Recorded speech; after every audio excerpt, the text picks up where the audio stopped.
Hi, I'm Marian McMahon, owner and broker of RE/MAX Posh Properties and Motto Mortgage ATX here in Austin, Texas. We're here with our first Poshcast, and welcome. We appreciate you listening. We've had a long week and a longer day, and for fun, we like to sit around and talk about business and in particular loans, and so exciting right now in the Austin market. And I'm here with two of my team members. You guys want to introduce yourselves? Sure. This is Carlos Zarella. I am with Motto Mortgage ATX, and I have been a mortgage lender or loan originator for a few years now, and in the mortgage industry in total, about 13 years. My name is Atusa Ponsford. I'm a real estate agent in Austin, Texas. And I want to start this conversation with one question because I keep having lots of leads.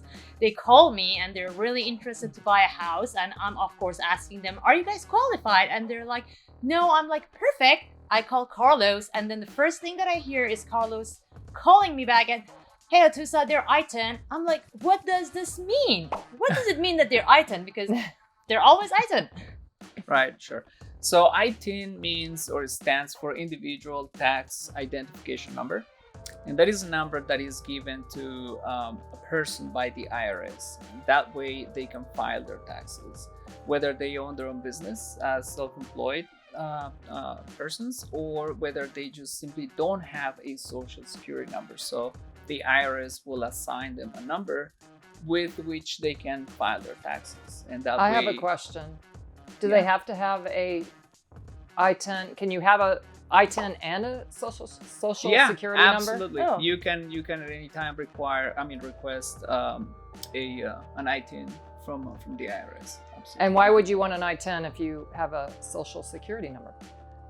Because sorry, we're not trying to gang up on you, but no, sometimes they want to file their personal tax returns as an individual and keep that separate from the company. So that is why they would use their ITIN for the company. And we're really excited, and I've worked with Carlos on a few ITINs, and we're excited that we have a lender. We at Motto Mortgage have about 18 lenders that we can work with, and we do have a lender that specializes in ITIN loans. Can you tell us a little bit about what the requirements are and what that experience has been like in the last few loans that you've done that are ITIN? So we have had the opportunity to close quite a few loans that are ITINs, and they are, the minimum requirements right now are 20% down payment.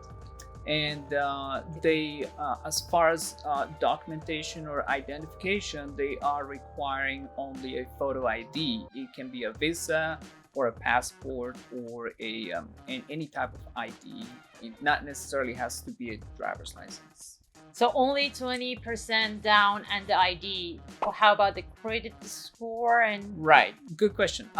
There are some credit requirements, and if the credit score is below a certain number, then they may require 25% down.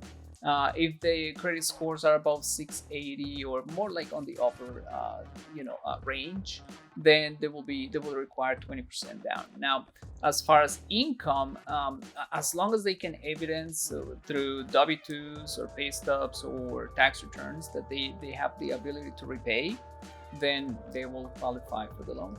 How about the credit scores as low as 5? They can qualify for an ITIN loan even with no scores, but they will have to put down 25%. Okay. And can we do these throughout the state of Texas? Yes. Okay. Yeah. So we are licensed throughout the state of Texas. So not necessarily in Austin, but we can also have closed loans in Houston, and we're about to develop some other relationships in other states as well to work with. Great. Okay, well, next time that you want to call me, then go and see if you have 25%, and then call me and we'll take care of you. Thank you. Thanks, guys. Of Thank course, you. Thank you. Bye.